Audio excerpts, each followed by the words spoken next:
Jacob Zuma was heavily involved in setting up the now defunct television station. Manqoba Mchunu was there today and joins me in studio. Manqoba, Sundaram giving testimony about the former president's role as well as the flouting of law in some instances in facilitating visas.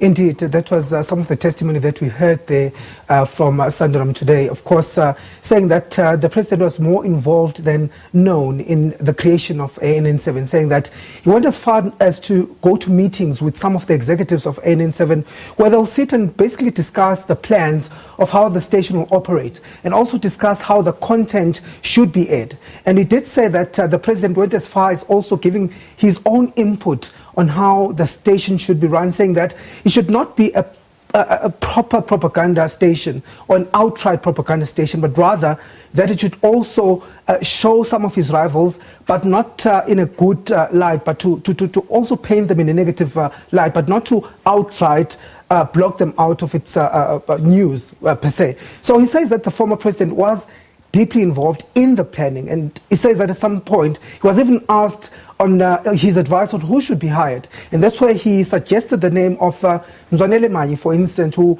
Sundaram says when he was called to do an interview he failed dismally, and he says that so the president's involvement was far deeper with regards to how the station was managed, and also he detailed 4 meetings in which the president were held actually at the president's residence in Mahlamandlovu in Pretoria, where some of the members of the Guptas were involved in those meetings, as well as some of the editors at ANN7 were also part of those meetings, where the editorial policy was also discussed in detail as to how things were going to be done. Let's take a listen into what Sundaram said today at the state capture inquiry. This is after a few months of setting up the station, which had been extremely traumatic. It had taken a toll on my health. It had left me totally exhausted, and and the final unkind blow was the actual launch. Like I said, I had, it stressed me a lot to think of the launch that would be, and it was my worst nightmare come true, the way the station launched. And I had decided to quit, like I said, weeks before I actually did. And when I wrote the resignation letter, I wanted to part on very good terms. Of course, I would probably never want to work with the Guptas again. I'd probably want never to be associated with Nazim Owa or Lakshmi Goyal for that matter. But I wrote a very polite letter thanking them and telling them that this was a good team that I worked with and all of that, because I wanted to part on very good terms with them, but I knew that I was leaving because I was totally fed up. I did not agree with the idea of the station. Like I said, I was also conned into coming in and setting up a station for what I believe was a mafia-like operation. Manqoba, we're hearing about his health suffering, and we also know that Sundaram left the country saying he felt like his life was in danger and he had to flee.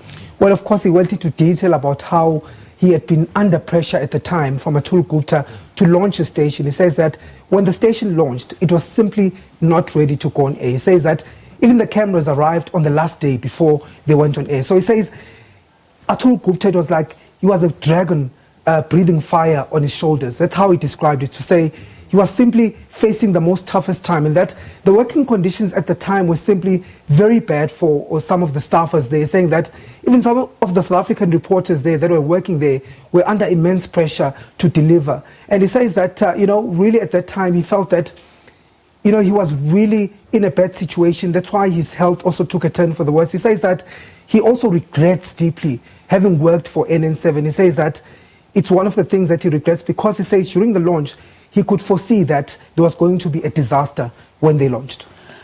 Manqoba, Chief Justice or Deputy Chief Justice Raymond Zondo taking him to task, Sundaram to task about the quotations that he had, quoting former President Jacob Zuma, saying that he needs to be careful about how he's presenting this testimony and who said what. Of course, you recall that he wrote a book which he published last year. And in his book, he had made several quotations of what apparently President Jacob Zuma had said verbatim. and also what Atul Gupta and some of the members of the Guptas had said.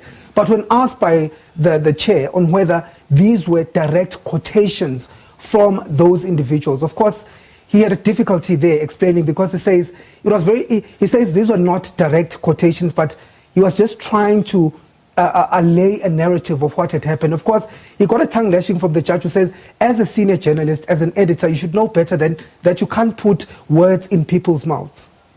Manqoba Mchunu giving us an update there of what took place at the Commission of Inquiry into state capture today. We understand that Sundaram is going to continue his testimony tomorrow. Now, Police Minister